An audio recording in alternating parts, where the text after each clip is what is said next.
Okay, blessings, everyone. Welcome, welcome, welcome. We still have some people jumping in. Welcome, Jay. Um, yeah, it's such a pleasure to be here with all of you, and I'm so grateful that this topic of healing trauma through Ayurveda resonated with all of you, and that we're gathering here. This feels like a very sacred moment, and very, very sacred topic. So thank you for trusting me to guide you and for diving into this time. I hope you have your some water, some tea. I've got my little altar and incense burning. You can't see it because I like having it in my view. And then I've got all my notes. Make sure you have like a little journal or something to write in, as you'll probably want to take some notes. And welcome, welcome, Anne. Okay, great. So just a quick overview. I'll just offer a quick overview of what our time together will be, and then we'll dive right into the whole experience. So just pulling up my notes. So again, this is our topic for tonight is going to be around healing trauma through the lens of Ayurveda. So if you've been struggling with any kind of chronic pain, chronic illnesses, symptoms that your doctors and you and your practitioners can't figure out, can't resolve, if you have a hypersensitive nervous system, if you consider yourself an empath, if you sometimes struggle with overwhelming emotion or anxiety or even unresolved trauma that you are aware of, and you're craving a spiritually oriented community that offers grounded, effective tools and pathway for healing and transformation, then you're in the right place. So I'm just going to ask, let me make sure everybody's muted. So if your microphone's not muted, you can mute it. I'll leave it in your hands, the controls, so that if you have questions later on, you can ask them. Okay, great. Thank you. So yeah, in this session today, and my intention is to create sangha around this topic. So a satsanga or satsang is a community, a spiritual community, a community of people that are like-minded and oriented towards their higher truth and coming together and gathering regularly. So if this is something that continues to prove needed and wanted by all of you and you're committed to showing up, then we'll continue these classes on a regular basis. And as we continue deeper, and if we can get to continue deeper, I'll get to share more and more practices, tools, and actually immersive experiences, as well as some of the one-on-one portions. So today we're going to start with a little bit of this overview of the stages of healing. This is going to provide some context, but I'm also going to give you a tool and a lens through Ayurveda, the three Mahagunas, and how they drive your physiology, your psychology, your mind, your emotions. And so one part of today's session will start with a meditation and we'll end with a meditation.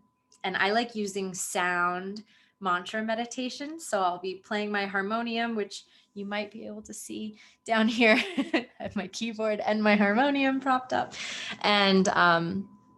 And we'll start with a little mantra meditation and a moment of silent meditation so that you really get to drop into that space. We'll go into some teaching, education, and then we'll transition then into doing some one-on-one work.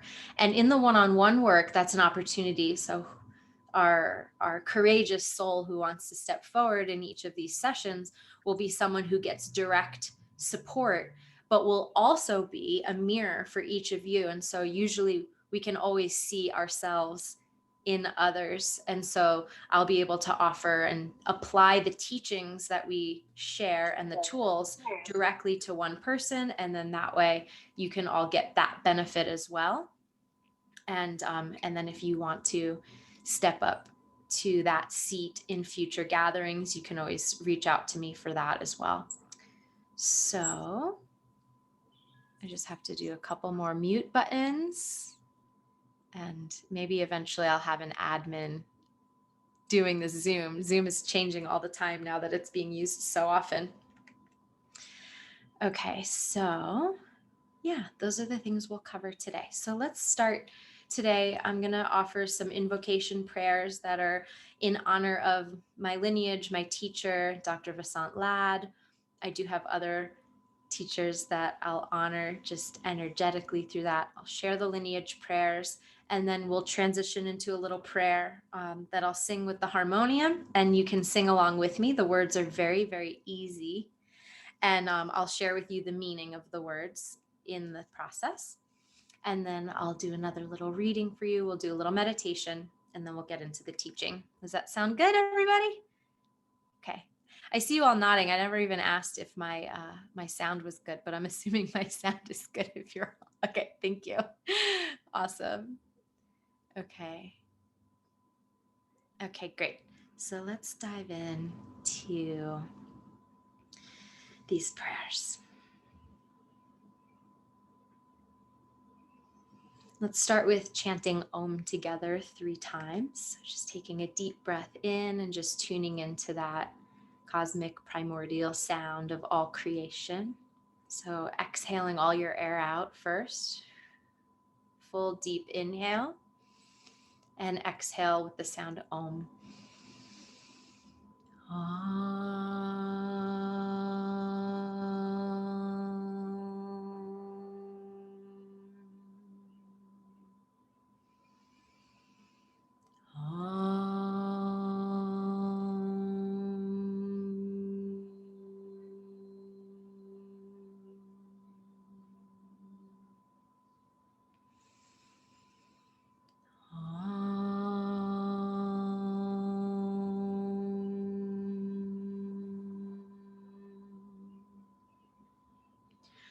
Om Shankam Chakram Jalaukam Dhararam Ritagatam Charu Dorbish Chaturbihi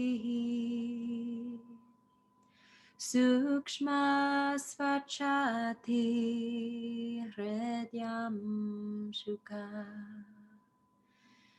Parivilasan Maulim Ampojanetram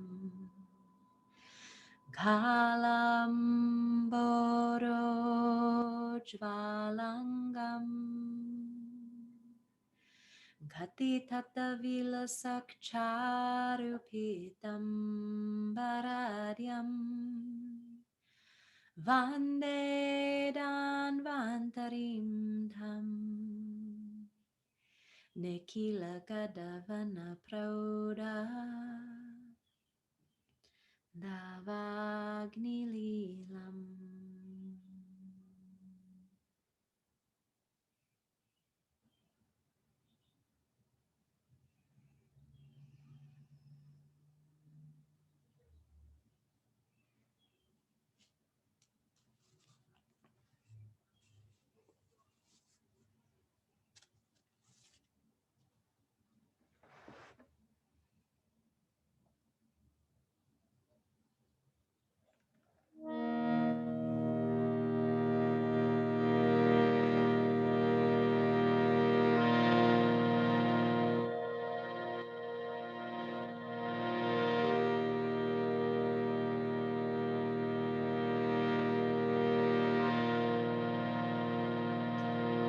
So this prayer translates to mean, we have 2 more friends joining us.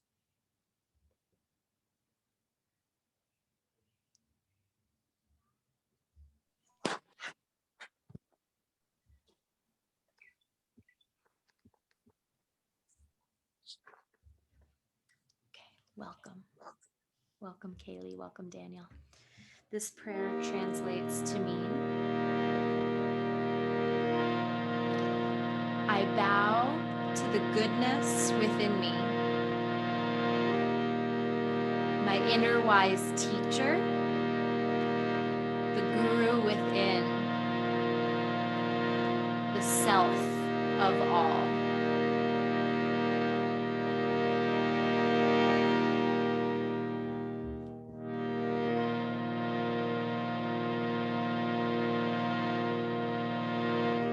The embodiment of being, awareness, and bliss.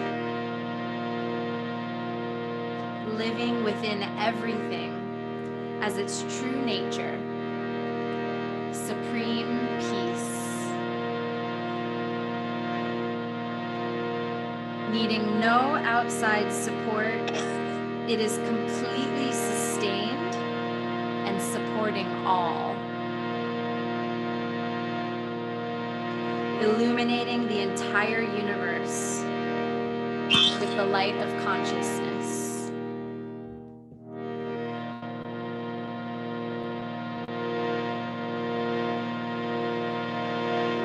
So I'll sing this prayer and we'll go into Hari Om. Hari Om helps us connect with this greater energy and works with the subtle energy circuits in your body. So if someone wants to type it in the chat box, you can. It's just H-A-R-I, Hari, or Hari.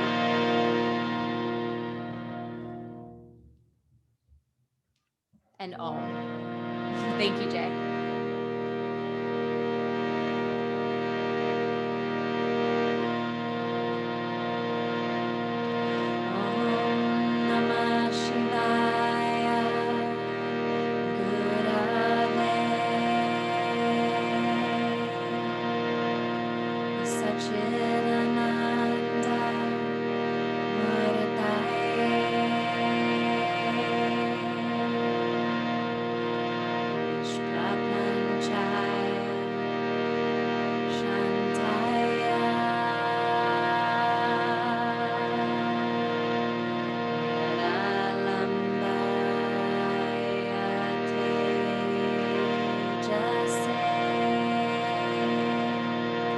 Om Namah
repetition only in your mind.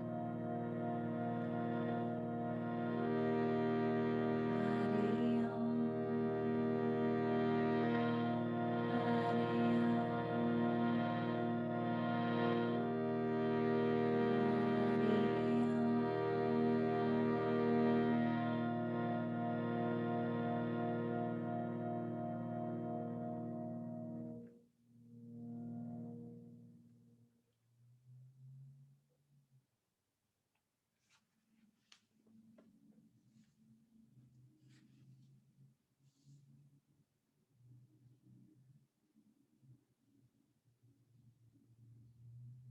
Sarvagnya, Sarvakarta, Chavyapaka, Parameshwara, Sa Evaham, Shaiva Dharma, Iti Dardya, Jivo Bhave. There's a knower who experiences everything. There's a presence dancing everywhere. There's a lover who embraces us all. I am one with that light. I am one with that power. I am one with that love. Repeat that with me. I am one with that light. I am one with that power. I am one with that love.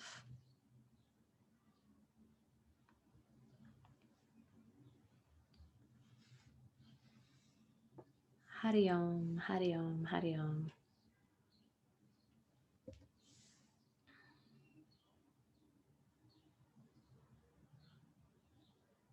So we start today with this foundation of satsang, of spiritual practice in community together, because this is what I've found to be the most essential part of healing trauma.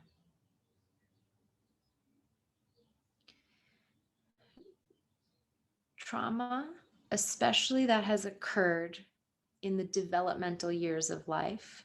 Some would say at any time in life, of course, but the developmental years before the age of 18, Ayurveda says even the first 7 years of life specifically are when our subconscious mind are being developed. That pre-rational phase of development tends to imprint the most in our physiology and in just this cellular memory that we don't always have conscious memory of or a visual memory of.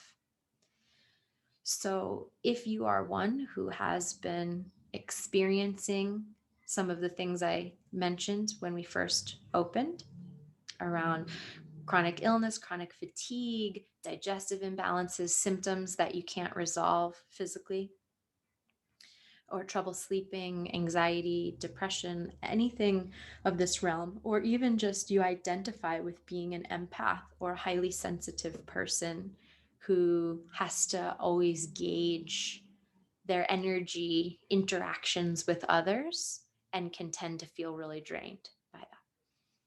So some of these sensitivities and tendencies are imprinted in those earlier 7 years of life when we're developing, when our, from a Vedic perspective, our soul has taken physical form, has been birthed into this world, and is now developing.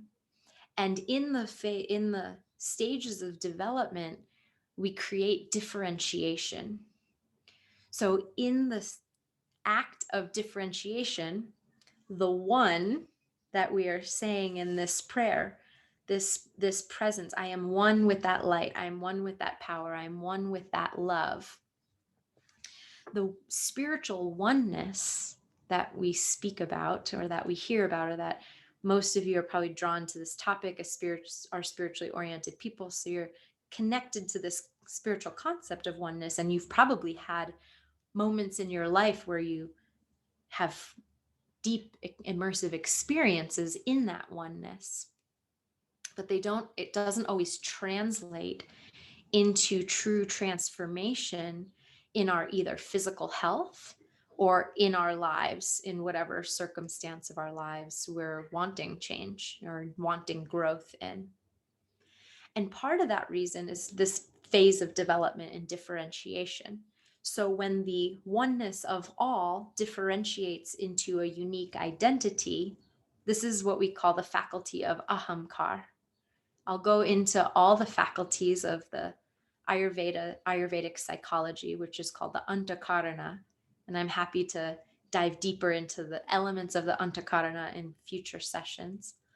But in essence, the ahankar is what we identify with as us. I start to see I have hands, I have a body, I am different than my parent, caregiver, I am separate from this object. So this ahamkar is different than the Jungian concept of ego, but they're often used synonymously. I'll talk more about that in the future too, but you can kind of start to think of it that way. Ahankar is the ego, is our sense of identity, our sense of self, separate self. And when the separate self is developing, it starts to understand itself by its similarities and differences from others, and how it is treated by others, how others interact and engage with it. And so this is a very subtle cellular kind of imprinting that might not be cognitive, although you may have awareness that there was something quite traumatic during that developmental time period as well, which is fine too. But coming back to the reason that this spiritual practice and fortifying your sense of connection to something greater than yourself, to the greater oneness of life, to God, the universe, your creator, maybe your higher self, your soul, your spirit, whatever term resonates with you. These teachings are applicable across all faiths. But in essence, what we want to do, the most important piece of truly healing these developmental traumas, these traumas during the developmental years, is to bring that oneness, that light, that sattva, as we'll go into deeper today, into the subconscious mind. Bringing the light of soul, of spirit, of higher intelligence, the light of God, the light of the divine, that light into the subconscious. Because when the subconscious developed, it knew itself as separate. And if there were, everyone we have grown up in this society that is, many experience quite a lot of suffering just by birth, just by being born, just by being in this human existence. And so it is challenging to be here in these bodies on this earth at any time. And so we had to learn and cope on how to survive through all of that. And so part of the subconscious mind is trying to do it all itself. It's trying to figure it out all itself, and ultimately starts off in this first stage of healing. So this first stage of healing is called the stage of stuck. And this is the stage where we realize something is off. Something is off, something is not working, something needs to be fixed. There must be something broken. Either I'm highly reactive, I'm experiencing a trauma trigger that's known to you, or I'm having physical symptoms. My digestion's not working. I can't sleep at night. I'm getting anxiety, panic attack. I'm disassociating out of my body. I list all these things. These are a lot of my personal experience, and these are all of the things that I work with clients one-on-one and in my programs with. But a lot of these things, chronic health challenges that no one can explain, unexplainable symptoms. Why are these arising? The pieces don't fit together. And in this stage of stuck, there's a gift in being like, something's not working. I need to find the answers. And there's a gift in the fuel that gives you to learn, to grow, to study, to research, to reach out for help, to do the humble thing and ask for help, to share your challenges with others, and be vulnerable and be like, I don't know what to do about this. I need to fix it, right? And so then you might experience a lot of wonderful transformation and positive growth and change as a result of stage 1, which is wonderful. And most healing modalities stop there, even the most holistic natural ones. Most of them stop there, which is okay, really. I mean, because it's okay and it's not okay, really. It is what it is. But some people are satisfied. Something's broken, they get it fixed, great. Moving right along with their lives. But for some of you, this isn't enough. You don't find the answers here. There's a deeper longing, a deeper seeking. There's some things not fitting in the puzzle. Something is not making sense here. And that's when these other 3 stages I want to inform you of, because this will only get you so far, fixing what's broken. So what has to happen for you to shift from phase 1 to phase 2 is this arrow signifies essentially an initiation. Each of these arrows signify an initiation. And I use that word specifically because the healing journey, especially healing from trauma, the trauma healing journey is the hero's journey. Our very lives are a hero's journey. If you watch any great movie, you're watching this main character, the protagonist. They don't know that you're watching them and that you're rooting them on, but they go through extreme adversities. They overcome but they have adversity that they have to overcome. And then they have all of this awakening in the process. All these unexpected allies show up. All these unexpected lessons show up. Just when they're doing super great and you think, they've got it, something else happens and they're thrown a curveball, right? This is the hero's journey. You're watching the hero on the movie screen, but your human form is the hero on the movie screen of your life that your soul is watching, that your higher consciousness is witnessing and is trying to help guide you and direct you, so that you're learning and gleaning the lessons from this life for your greater soul evolution. And so there's an initiation you have to go through.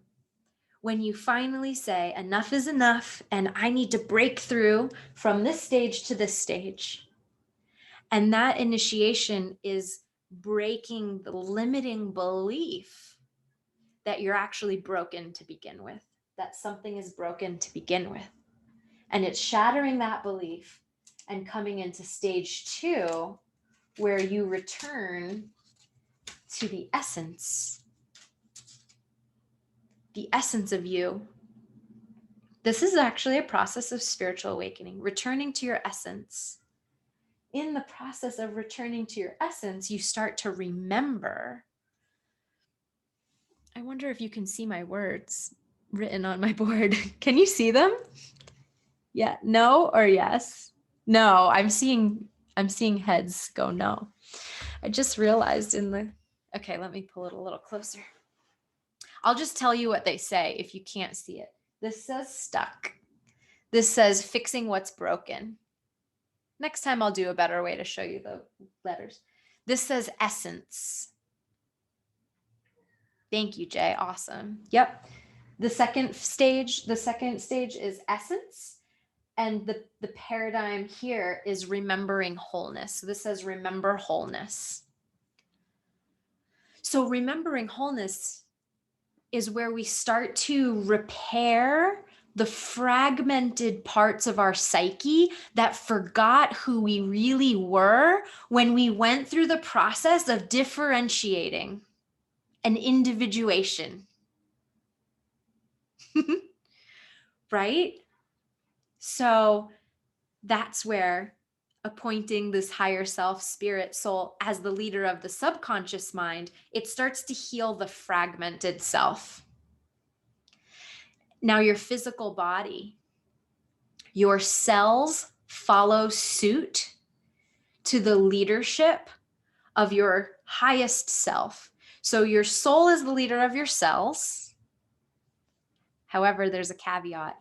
The mental field, the mental body is the interface between your soul and your cells. So there's an interface. This is the part that distorts the pure crystalline energy that wants to come through from the divine as it manifests into physical form and creates harmony. There's a interface that if you imagine like a light coming through a prism, but then there's like a piece of, I don't know, crinkly paper thrown in the middle, right? It kind of like distorts the light that's coming through. Maybe a better example would just be the blinds on the window or something. It just starts to make a different pattern into the physical body. And the physical body is that interface of your nervous system and, your cells.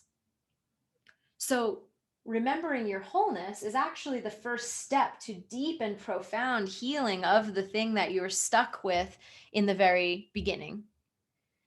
And for more sustainable, long-term, deep transformation, you actually need to remember the wholeness and return to the essence of who you really are to start to heal the fragmented self. And the fragmented self isn't actually fragmented. It's a distortion on the mental emotional field or the mental emotional body, energy body that distorts that signal. Hope this is making sense so far. Cool. So remembering your wholeness starts to do it. So then there's still 2 more stages. I mean, that's profound shift in and of itself. Right? If all the healing modalities of our world simply helped people return to their true essence, their true expression, their true connection with their unique connection with the divine, if all of our healing modalities did that, wow, can you imagine? I have chills just thinking about it. Can you imagine what's possible on this planet if that was commonplace? But we can expand even further. And this is where the spiritual journey starts to take over even more so. Daniel says, how? Yes, Daniel, we're getting there. I appreciate your enthusiasm. So this continues, and there's another initiation or paradigm shift here that happens where once we return to our essence and remember our wholeness, our innate spiritual wholeness, and we start to remind our body and remember those parts of ourselves, we return to a sense of aliveness. So this third one says aliveness, and underneath it says embody wholeness. So in stage 2 is marked by remembering the wholeness. We start to catch a glimpse of that. We start to clear up the distortions in our field. And that's the how, Daniel. How is specifically our job is to clear up the distortions in our field and continue returning to spirit, Clear up the distortion, return to spirit. Clear up the distortion, return to spirit. And those are the tools that I offer. And then it gets more nuanced and specific based on you and your unique life imprints and experiences. So you remember the wholeness in stage 2, but as you do that over and over and over, clear the distortion, return to center, return to essence, you embody that wholeness in a deeper way. You embody it in a deeper way. You start to carry that with you everywhere you go. You start to feel more resilient and fortified in your spirit, your physical body. You kind of reach a tipping point. If it's a physical healing journey that you're on, you start to reach a tipping point where you're no longer needing to fix what's broken or constantly remind yourself of your wholeness, but it actually just starts to reach this tipping point where you just start to kind of radiate this aliveness.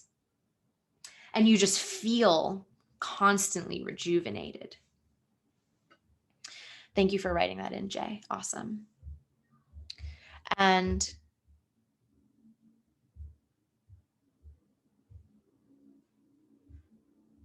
okay, we had a new friend. Welcome, Giovanni. Okay. So the sense of aliveness returns. And then you start to radiate and really like exude that. It leaks from you. It like shines forth from you. And this lends itself to the fourth stage, which is really truly a spiritual awakening in a very tangible way. So stage 4 is self-realize. And then underneath this, it says overflow in service. So self-realize, overflow in service.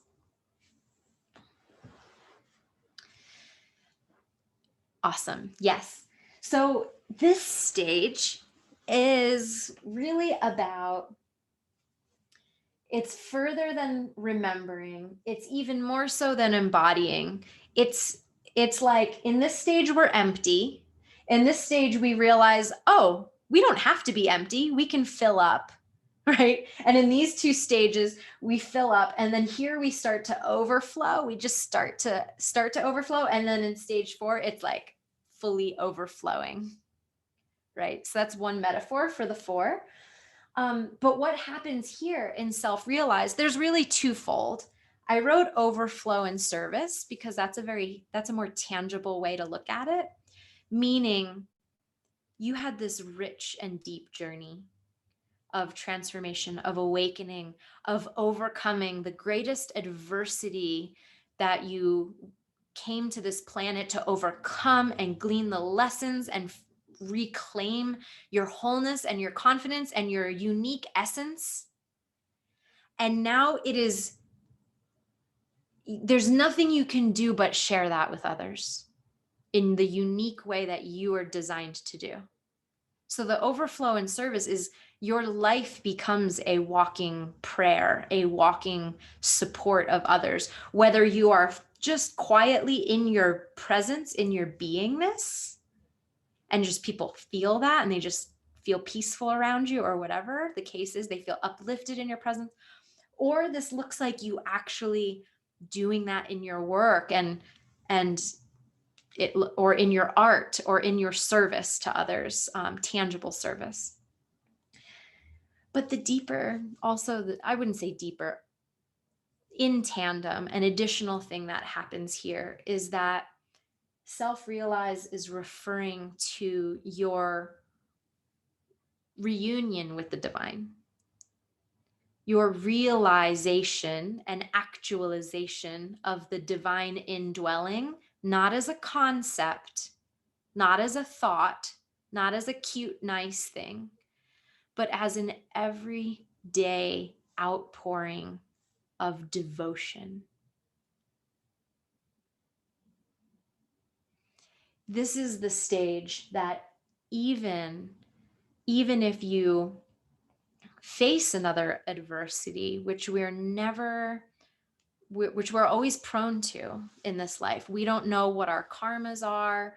We don't know what the various different seasons of life will bring us with change, because we are in these limited forms, and we are all of our loved ones are in limited forms. So we don't know what will bring, but what we do know is that we are in devotion and accepting and in love with all of it. It doesn't mean we like it all or prefer adversity or things, but even if we do have something that challenges us with our health, for example, there's no longer this cutting through to the core identity of who I am and everything is crumbling down around me. I don't know what life is anymore, which can happen, right? If there's like a significant diagnosis that happens, there's a sense of everything that is happening right now is all in divine order. I'm not going to fight it.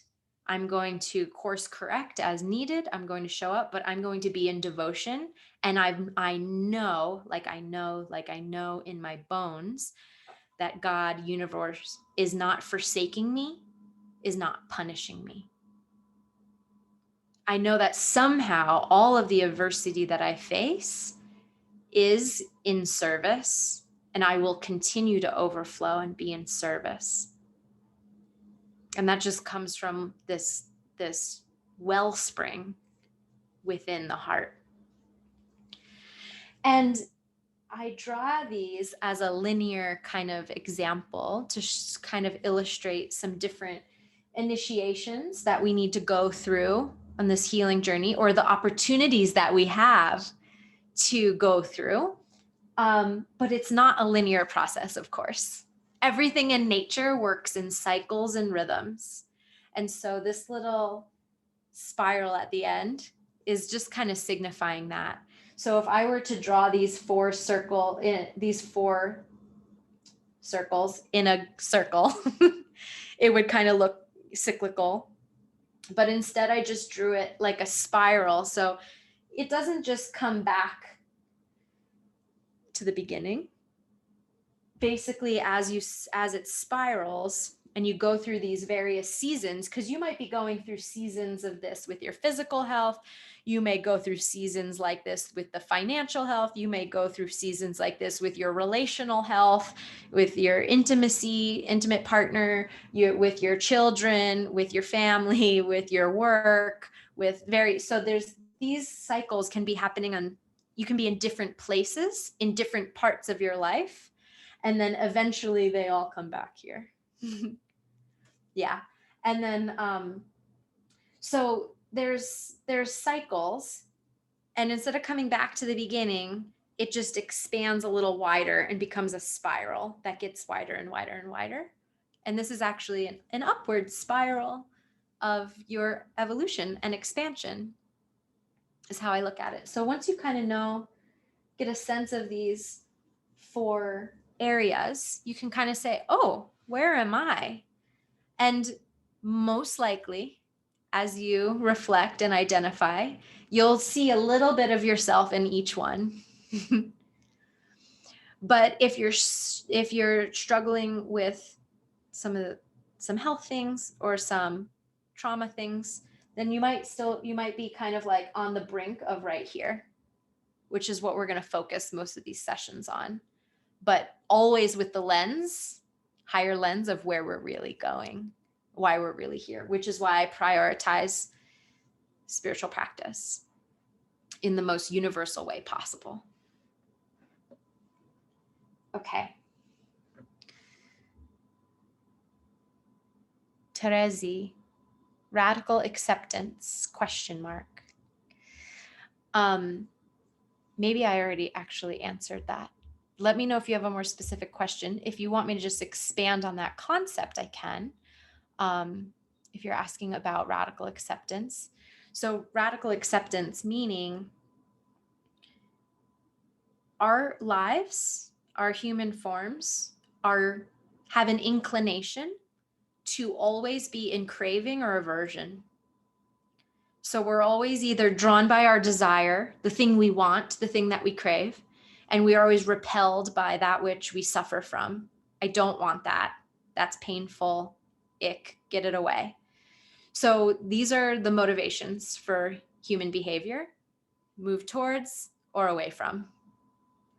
So when I say radical acceptance, in this case, here is that we're actually free from the bondage of craving and aversion. We are free from the bondage of desire and suffering because we've radically accepted what reality is in this moment without allowing our emotions to get the better of us, to take us on a ride. Because what happens is we start identifying with the emotions. The emotions aren't inherently bad. This is when we get it. We're going to get straight into this. This is the perfect segue. Emotions aren't bad or wrong. They're to be honored, of course, because most of us as children were taught to stuff our emotions and to not honor them, and that creates a lot of health problems. Yeah. And that creates a lot of emotional turmoil, and that is what created the field of distortion that we're talking about. It creates a field of distortion. So when we have an emotion, we feel something and we repress it, distortion, it distorts our ability to see reality for what it is. So when I say radical acceptance, and especially in this stage here, we want to be free of the bondage of the ride of the emotional roller coaster. Doesn't mean we won't still have emotions. We will allow ourselves to feel grief because grief is there. We will allow ourselves to feel fear or anger because they're there. We don't need to project them onto anyone. We don't need to control our environments and try to change the other person or the situation or whatever. But we can notice our emotion. We can also even gain wisdom from the emotion because sometimes those emotions are actually trying to tell us that something needs to change. And we can do that. But we can do so from a centered place, not a reactive place, and not needing to control something because that's the only way we can feel okay.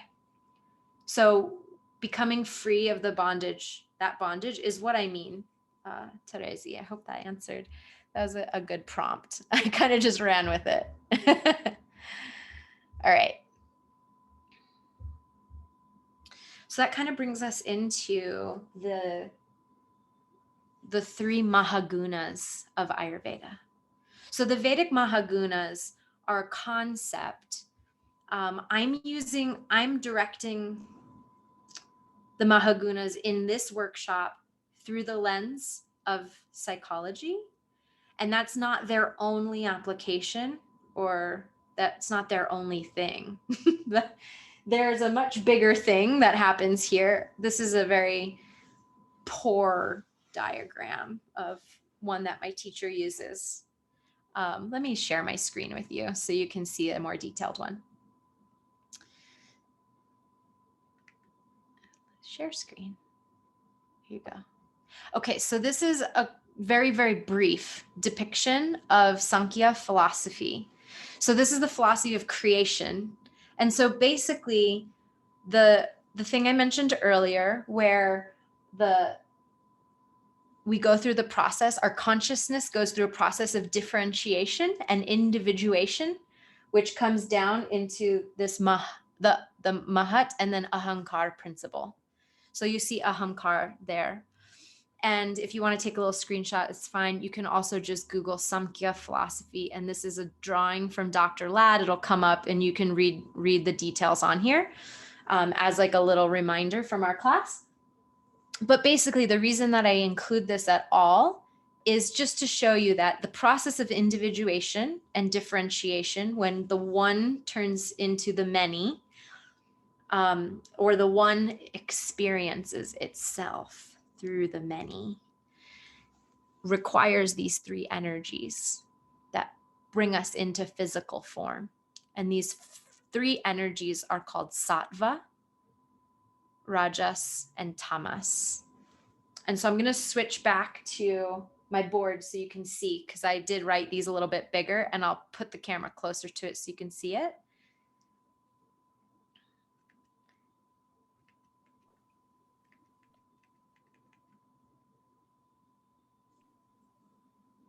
here we go.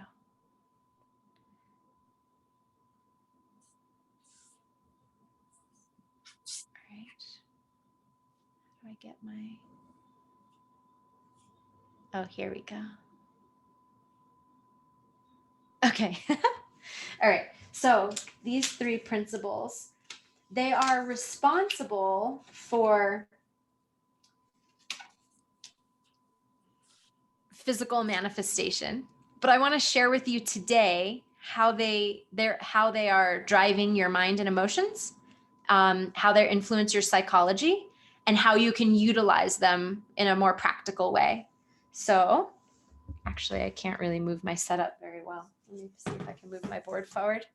So sattva, this way. Sattva is harmony, peace, and light, more or less. We can use those translations for now. My light is shining.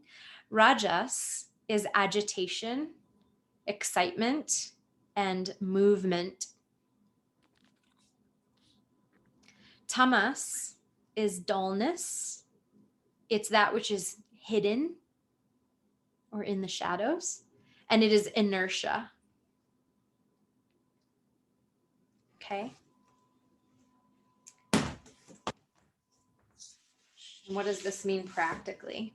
So sattva is essentially the flame, the fire of our higher intelligence, our deeper knowing. It is the principle of the Ayurvedic, the Antakarana, Ayurvedic Psychology, the faculties of the mind. It is the principle of the buddhi. So the buddhi is essentially our innate intelligence, which is the cosmic intelligence in an individual form. So the buddhi is inherently sattvic. So sattva is that interface of mind and emotions being crystal clear, seeing reality as it really is, so that energy of soul can come through cleanly and inform the physiology and the lower bodies, the lower worlds, purely, cleanly. So that's sattva.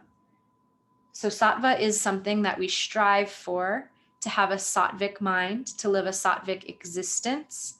And those are the tools that Ayurveda uses specifically with trauma healing and regulating the nervous system. We want to cultivate our daily habits and our daily practices through the lens of sattva, doing sattvic things, and that will support the nervous system to feel safe, ourselves to feel resilient, like we're not pulled in every direction with the hypersensitive nervous system and empath tendencies and all of that.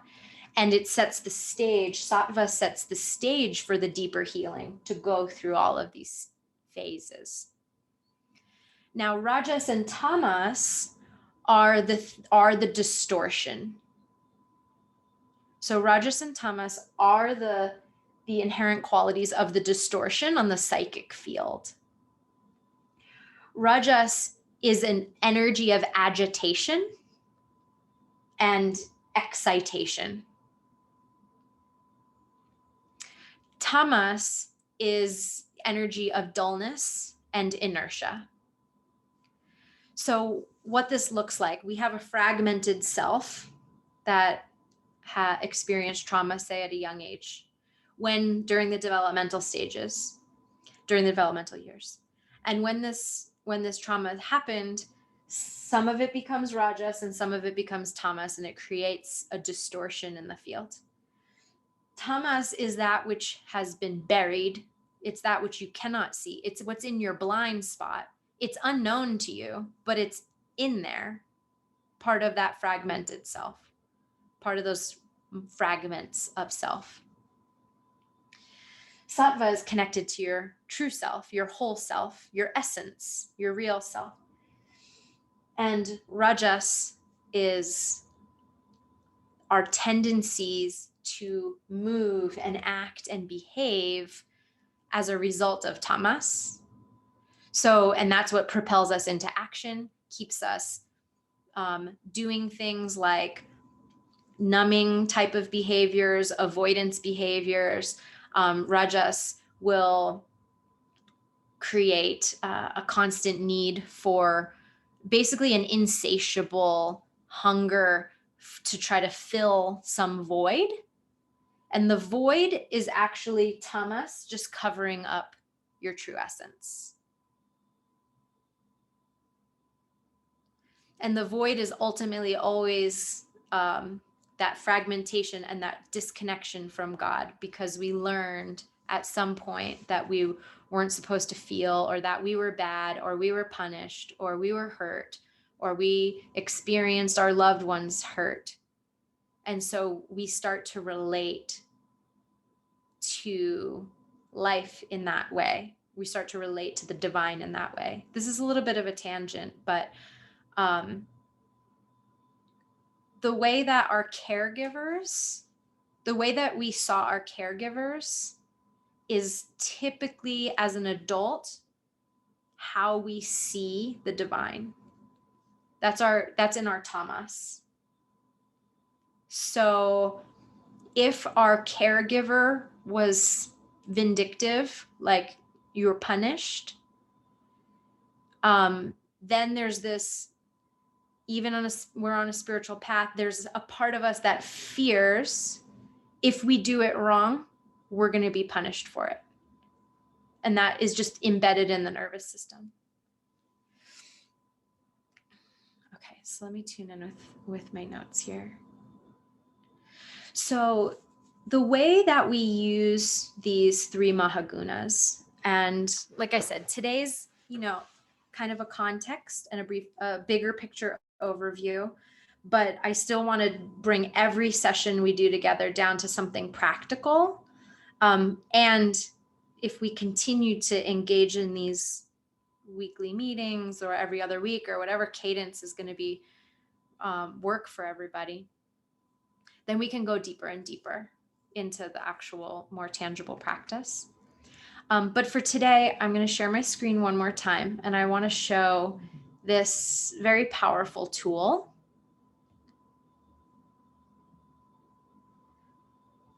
Which is the scale, the map of consciousness, or the scale of emotion.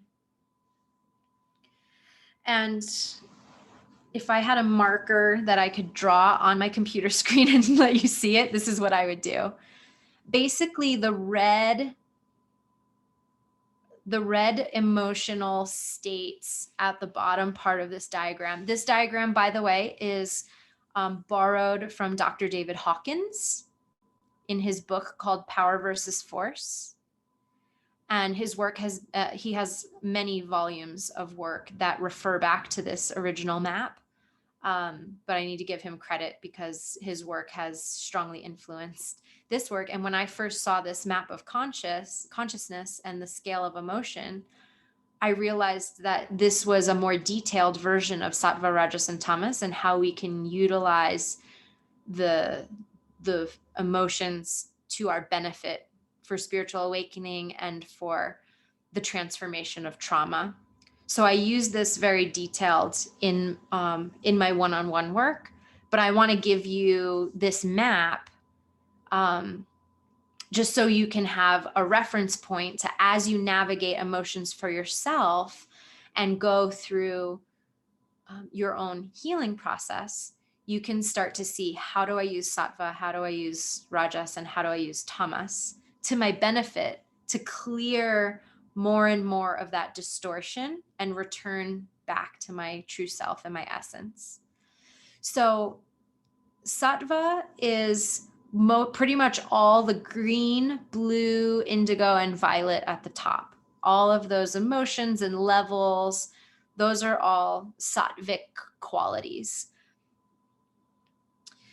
The bottom part, where that's red, is more so tamasic. There's a lot of overlap in the rajasic and tamasic, but basically yellow, orange, and red are rajasic and tamasic, or rajas and tamas. But particularly the red is more red and 50 and below. So like shame, guilt, apathy really fall under the realm of tamas, because usually those are less seen consciously. where we self-blame, where we feel embarrassed, or there's just shame buried. If there's any kind of trauma from childhood, there's usually always shame and guilt buried. And there could be grief and apathy buried in tamas. But once it becomes active, once there's active grief, that's productive, and that moves into rajas. So grief, fear, desire, anger, pride, and even courage, those are all more so considered rajasic emotional qualities. But here's the cool thing. I know I mentioned rajas and tamas being primarily distortions, but rajas is a tool to help get you out of tamas and into sattva. So when used appropriately, the excitation energy, that activation energy, and the agitation of rajas actually helps shake up the buried stuff in tamas and bring it to the surface so that it can be transformed into true sattva. So if we have trauma and we try to go straight to peace, joy, and love, right? If we have something buried and we try to go straight to spiritual awakening, peace, joy, love, and sattva, it's called bypassing. Because sattva is a little too subtle. It's a little too gentle. It's peace. It's a little too subtle and gentle to actually make an effect on the dull inertia of tamas, right? So we actually need rajas to help bring. Rajas is kinetic energy. Tamas is potential energy. So it's stuck inertia energy. So this energy of emotion, of giving ourselves the pathway to feel emotion, to give ourselves the safety in our nervous system, to feel the anger, the scorn, the courage, to feel active grief or active fear, that actually helps the movement of the trapped energy into the pure, peaceful sattva. And actually feeling and not running away from these emotions that are so taboo in our society, or that are so buried as a result of traumas and of a culture that perpetuates the swallowing of what we really feel. The active feeling and bringing the light into those fragmented areas is how you bring sattva into those places. Because feeling the anger and moving that energy when you're angry is sattvic. And there's something that develops in spiritual communities that some of my practitioner friends and I have called super sattvic syndrome, where they're like, they only value sweet, spiritual, peaceful, all is light and love. And they use that as a bypass. But actually it's a pretty dangerous tool that even like narcissistic people can use to just release any kind of responsibility that they have to hurting someone. And no, that's not okay. That's not actually sattva.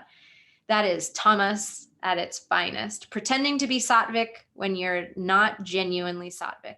So actually going through using the emotional scale and feeling the emotions, moving them through your body is the only thing that authentically brings you back to peace. And over time, cultivating sattva through your daily practices and through the the acceptance and the willingness of moving through various emotions is actually what brings sattva into those deeper places. So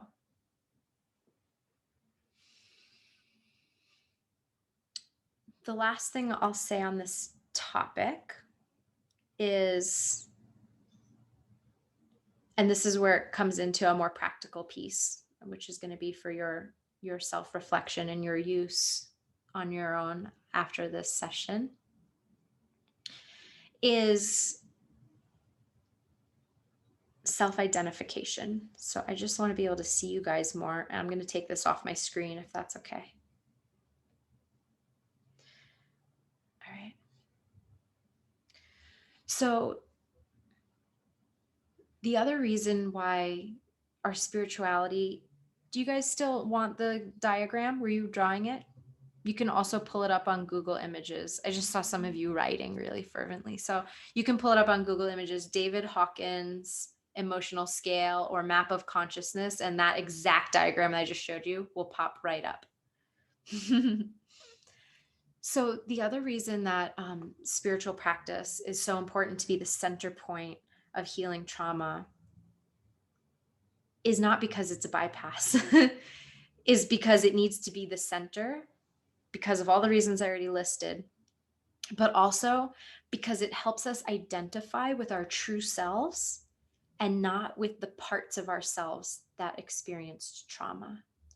So the idea here is trauma, when held in the body, goes through seasons. And just like nature, there are seasons that are ripe and fruiting, and there are seasons of internal, like in the winter, it's winter here in Oregon, and there's no leaves on the trees, and there's often snow on the ground, right? All the energy goes internal into the plants and down into the roots. And then in the spring, new buds will appear. And then in the summer, the flowers and the fruits will appear, and then it'll be ripe for harvest. And so emotions and trauma go through their own seasons. And so there's a ripening that needs to happen. There's a ripening, and the ripening in Ayurveda, we call it utklesh. I shared this with you, Denise, on our last one-on-one call. So utklesh just means ripening. If we're going to release something, release a trauma out of the body, it has to be ripe to do so. And in order for it to ripen, it has to feel safe. And the only way for your nervous system and for that inner child, as an example, to feel safe is to be oriented towards the unconditional love of the divine parent. So part of healing trauma, especially childhood trauma, is re-parenting that child, that inner child, through the spiritual lens. So if you didn't have the parent figure that was a most divine avatar, who of us did, right? You get to start relating to the divine in that way and talking to your inner child / yourself, talking to that self, that part of yourself in the most loving way, imagining that the divine was talking to you. Now, oftentimes we identify with this, we don't realize it. You don't actively say, I think I am my trauma, or I think I am this little girl or little boy inside, or I think I am worthless. Because as soon as you say it, as soon as you're able to articulate it, it's conscious and rational. And you immediately go, that doesn't make any sense. I know that's not true. That's absurd. But remember, pre-rational, if the trauma happened before your rational mind was developed, the subconscious mind develops before the rational mind is developed. So as soon as you can consciously say that, it starts to seem ridiculous, and then you'll poo-poo it. But that hidden part of yourself feels unworthy or worthless or abandoned. And it's a visceral feeling. You can't put the label on it. You can actually use those words to help pull you out of it. But usually using the words detracts from the healing. So what you need to do is actually create a safety, a sattvic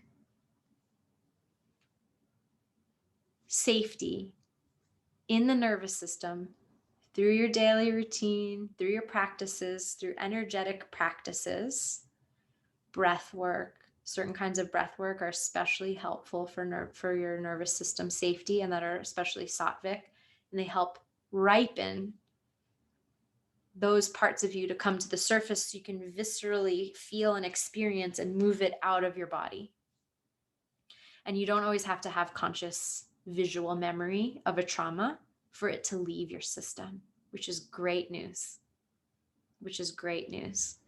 Yeah.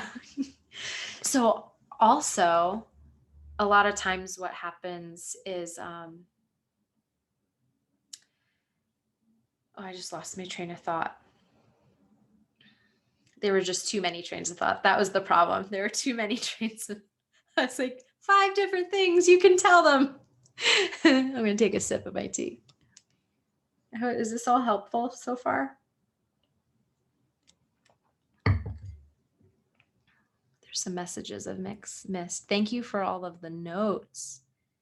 Oh, Daniel said, can you repeat, please? But that was 20 minutes ago, so I don't know. Sorry. Okay. Thank you. Jay notes. Awesome. Jay, I might need to make you my admin next time if you're going to be here regularly. Giovanni said, Rajas, anxiety, mind, focus in the future. So yeah, actually Rajas, that's a great point that you bring back. Rajas is part of us, is part of our tendency for craving and aversion. Those are rajasic tendencies. When we live in the illusion of the future or the past, those are rajasic tendencies of the mind. And yeah, they will create anxiety. And a lot of this is just about retraining your mind to not go down those pathways. And then tamas, depression, mind focused on the past. Yeah, you can still, that's a good way to put it, Giovanni, like looking at Rajas and tamas aren't only future past correlated, because you can have Rajas and tamas from the past and projection into the future for sure. So I wouldn't distill it quite like that. I like the ripening imagery. Oh, thanks, Callie. Yeah. Ripen to remove from the body. Yeah. So in Ayurveda, when we go through Panchakarma, which is a cleansing protocol, it's very important. That the whole point of going through Panchakarma is to ripen all the toxicities. And by ripening them, it means you're pulling them out of the cells, out of the organs, out of the bodily tissues, bringing them back to your digestive system so that they can be purged and eliminated out. And so the same kind of thing happens with the emotions. We need to ripen them.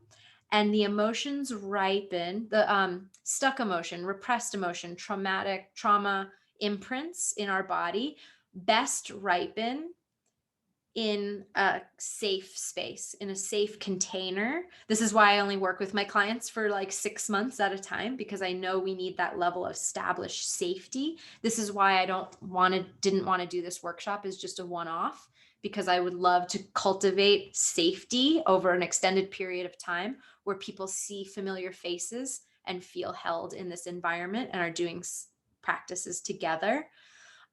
So a container of safety, but also safety with you. This is the thing that I lost track of before. Oftentimes we don't realize we're identifying with one of those fragmented selves because we don't say, oh, I believe I'm this thing. But what happens is you start talking smack about yourself. You look in the mirror and you cringe. You hear your voice recorded on something and you're like, ugh, that's the sound of my voice.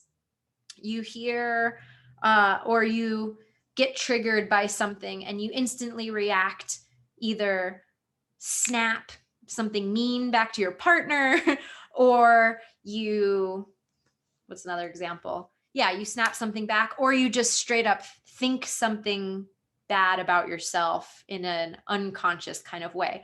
All of those reactions are actually you identifying with that fragmented self. None of that is your true self. If I were to ask you, what would love say about you? What would God say? What would you say to a child that you loved? Would you say any of the things that you say to yourself, that you catch yourself saying about yourself or to yourself? No, of course not. So those parts of self, we actually just start, we don't mean to, but we start identifying with those. And that's what the trigger reactions are. In Ayurveda and in yoga science, they're called samskaras. There are these grooves in our nervous system, these tendencies and grooves in our nervous system that create a cascade of neurochemical effects that like leave us or have us react a certain way or feel a certain way about ourselves. Those are all the false self. So what's beautiful about the spiritual lens is that we have a North Star orientation towards our true highest self. And then we look at what are the parts of ourselves that are actually have a center of gravity somewhere else on this chart below 200. What are the parts of ourselves? Because we all have them. And our job in healing trauma is to find those parts of yourself. And it's often one character, two characters, a few different, just a handful of characters that have most of the trauma imprints. So you don't have to go and repattern the potentially hundreds of traumatic imprints on your nervous system. You just have to go in through the divine lens, find that one being, character, or two or three that have all of those imprints and just love them, heal them, feed them, listen to them. When they feel safe enough, they will start expressing all that they've held back for your whole life. They will start emoting it without you even need to know why. And okay, Anne, we can talk about that. And you will bring the healing to those parts of you. But first, you have to create the safety. First, you have to forge the pathways in the nervous system through breath work, through regular practices, through chanting mantra. This is one of the most powerful things chanting mantra has been for starting to soften the matrix, if you will. Some scars are like these grooves. They're like, some people think of them as like etched in stone. Well, what if you could take that stone and turn it back into a soft, malleable clay, and then just create a new pathway?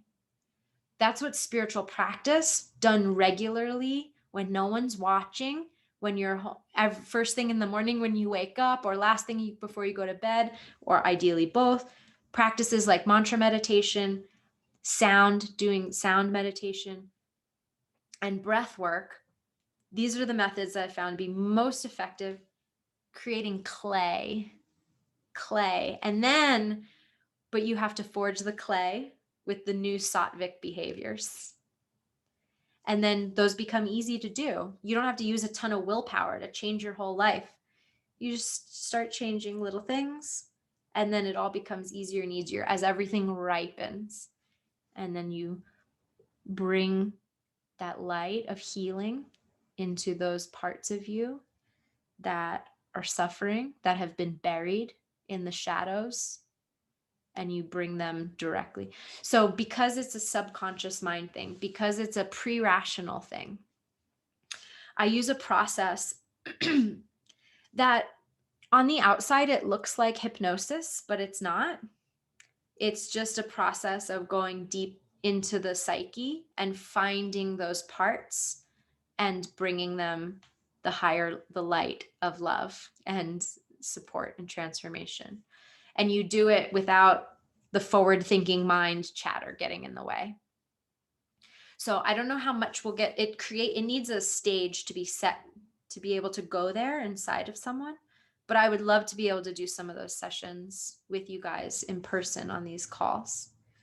But for today, so for today, here's the practice. Here's the practical tool. Just reflect in your journal, separate from outside of this session. Reflect in your journal. You can look at the scale or not, but the first thing is, what are the things that connect me the most with the divine, that connect me the most with my spirit? And just write down those things first. The things that you've done, the practices that you have, prayer practice, meditation practice, chanting, if you worship deities or have an altar at home, like what is it that you have, that a picture of a divine influence, a picture of Christ or Buddha? Do you have, what are some of the things that help remind you? Is it nature? Is it a flower? What are the things that help remind you of the divine? So that would be the first reflection. And then the practice would be to do something that honors that divine connection every day, ideally first thing in the morning when you wake up. It can be very brief. It could just be lighting a candle and saying, I love you, God, thank you for my life. Like, it can be anything, super brief. The important thing is just the consistency, and that you do it first thing when you wake up. You can even do a prayer before you get out of the bed. You can have it written next to your bed, and that just might be something that reminds you. The idea here is that in the early morning, which is connected to early childhood, you can be reborn every morning, and you repattern every morning to connect with the divine. So that's first thing. So journal, write a list of those things, and then commit to doing just one. And then your bonus activity. What is a part of me that needs my attention? What part of me needs my attention right now? What part of me have I been avoiding feeling or listening to?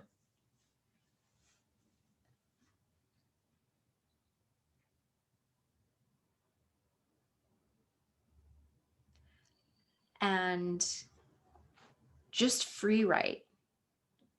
You'll know exactly what it is. It might come up as like a part. It might not come up as a part or a character. It might just be a visceral feeling or something that you just start writing, some aspect of your life that you've been avoiding or not feeding, something inside of you that you're just like, I don't have time for that.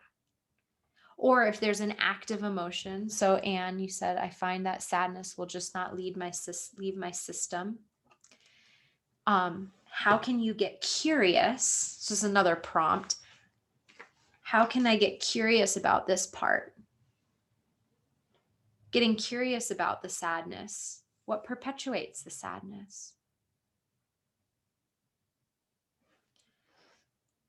One way that you know you're actively moving through one of these emotions below 200, the rajasic tamasic emotions, and transforming them into sattva, is if you fully allow yourself to experience the emotion and it dissipates within minutes. So neurochemically, an emotion only lasts in your bloodstream for about 30 seconds actively. And so then it starts dissipating. It continues to go. So like the deepest part of it, whether it's the anger or the sadness, we'll use sadness as an example. So the deepest cry, the belly cry, neurochemically will last 30, 60 seconds. But sometimes what happens is it brings with it waves. So just you want to witness, if you find that when you ask yourself, what part of me needs my attention? And when you ask yourself, oh, this is a part that I haven't been listening to. And if that part comes up with an emotion that's right, and say there's tears there, once you bring your presence to that part of you and you hold that part of you like you would a child that you really care about, you hold that part and you allow that part to feel whatever it feels without any judgment or making it wrong. You just allow it. And then it might come in waves. So there's whatever's ripe, you'll witness and you'll see, oh, that wave was about this thing, and I'm releasing that and allowing that. If another wave comes, oh, that one was about this one, but it was different. Okay, that one. And you just allow the waves to come, and you just witness. You just witness all the waves. And at the end, there will be a sense of light, peace, neutrality. If the sadness continues, there's likely of a loop. So watch the mind. What is perpetuating? Is it the same thing over and over and over again? If that's the case, it might just be a samskara that is causing sadness. Unless you had a traumatic experience recently and there's grief that if you're just in a period of grief, that might be different.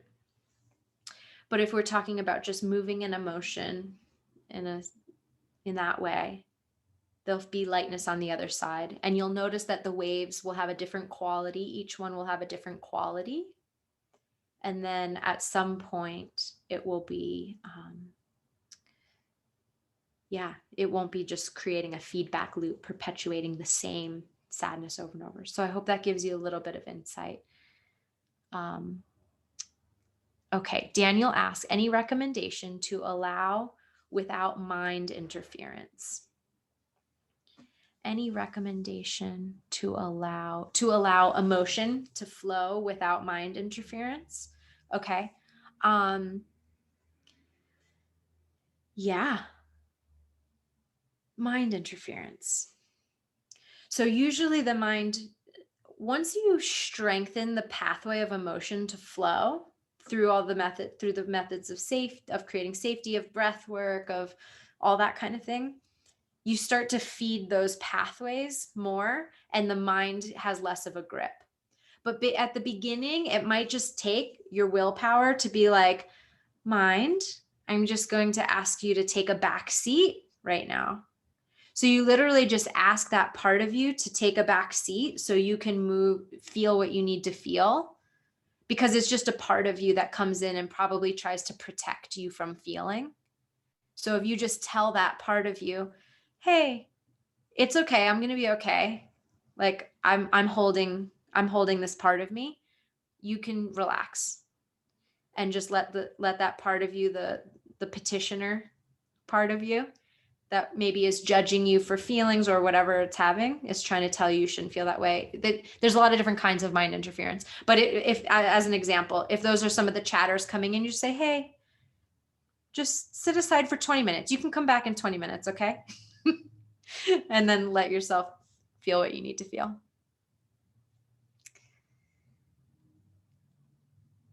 So Anne said, feeling abandoned. So most likely, Anne, we have a spectrum of wounding from childhood. I can go into this in a future class too. I'm just noticing the time. Let me finish. I'll address your question because maybe today's session is just a little bit different. I always prefer to go with the energy and vitality of the group and let go of my own structure. So feeling abandoned, so there's a spectrum of wounding that can happen, particularly around there's like a spectrum of abandonment to enmeshment. So somewhere along that spectrum, especially when it comes to abandonment from like our intimate partner, our loved ones, and like a parent figure, caregiver, usually that will breed some kind of fear of abandonment on one end of the spectrum and enmeshment on the other side of the spectrum. So we're afraid of getting too close or them leaving, which is just two sides of the same coin, right? Now, if there was an abandonment trauma from a young age, and that's being triggered in the current day, like in your current scenarios in life, then we will continue. Typically, what I've seen happen is we continue until we get a lesson, like a spiritual lesson, and until we get the lesson, we will keep getting feedback from our environment that pokes the wound.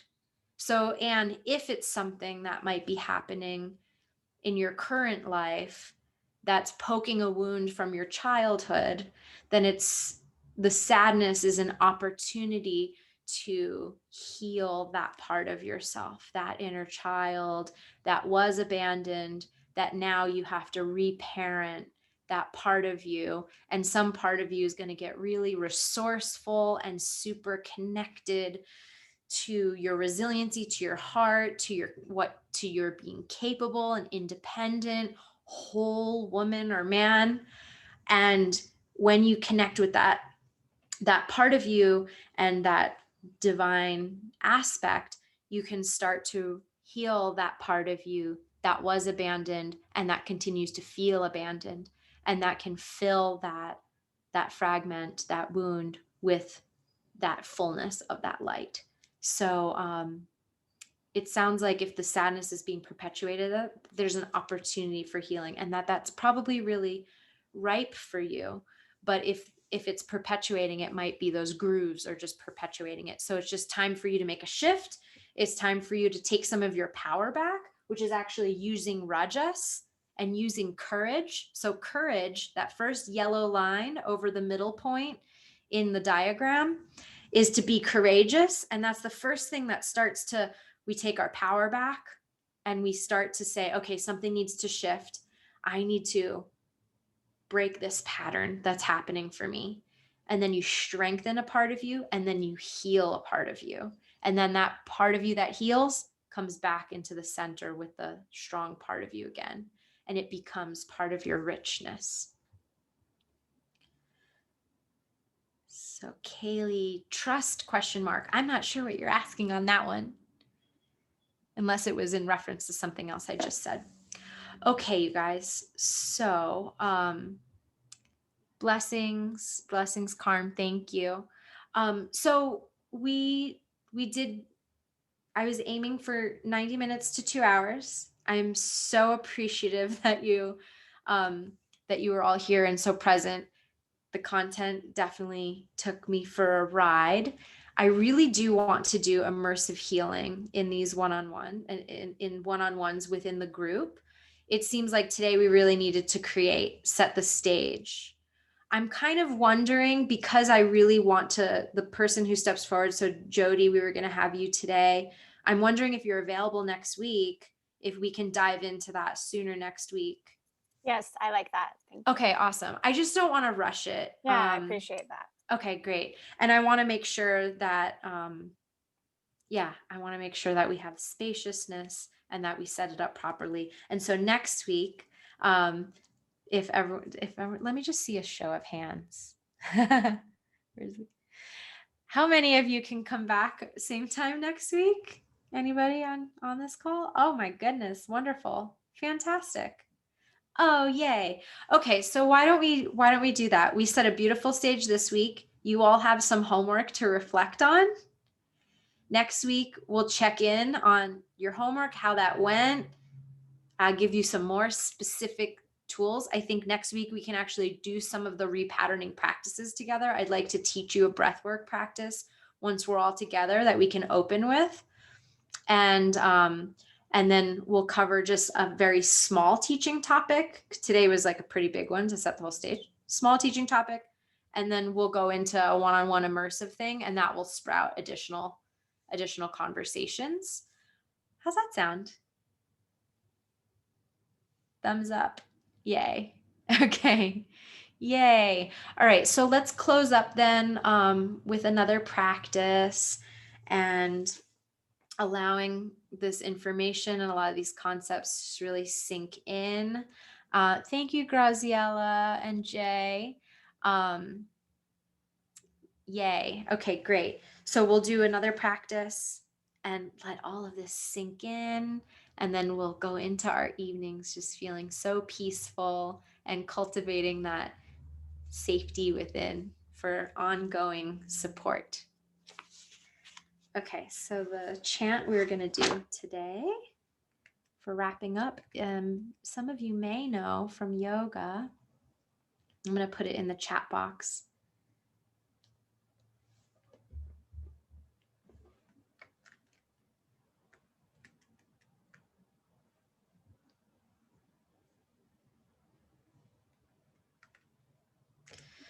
So the chant is Loka Samasta Sukhino Bhavantu and Om Shanti Shanti Shanti. So this all essentially translates to be, may all beings in all of existence be blessed and at peace. So as we tune into these healing topics and the wisdom of the Vedas, and just really bringing this to the center of our lives and starting to awaken, we want to just send those prayers out to the far reaches of the universe, so that may all be blessed with this wisdom. It really truly changed my life and healed me very deeply. So it's my honor and pleasure and blessing to be able to share this with you, and may it continue to radiate outward.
May you all continue to ride the wave of this mantra, Om Shanti, into your heart as it continues to awaken the peace within and help you return to essence of your peaceful soul.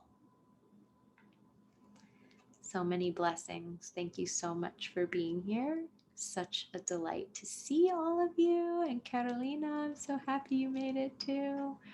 Oh, Sue, it's so good to see you again. Yay. And Jody, so good to see you again. Michael, so good to see you. All of you, so good to see you. Gosh. Well, I will probably share this recording since there was nobody's personal information on it this week. So you can be on the lookout for that. And yeah, we'll meet back here next week. I'll send out another email to remind you. And I'm so looking forward to it. So many blessings for you. Feel free to, if there's someone that you feel like would really be supported by this container, feel free to invite them to join us.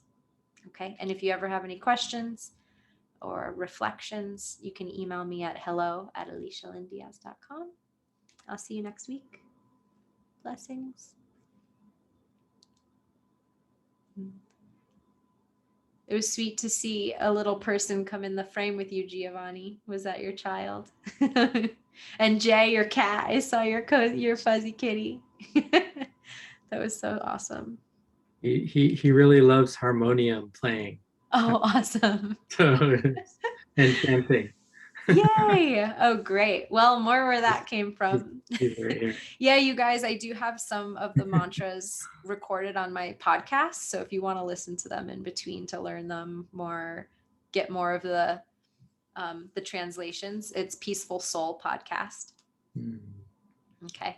I'll see you next week. Bye.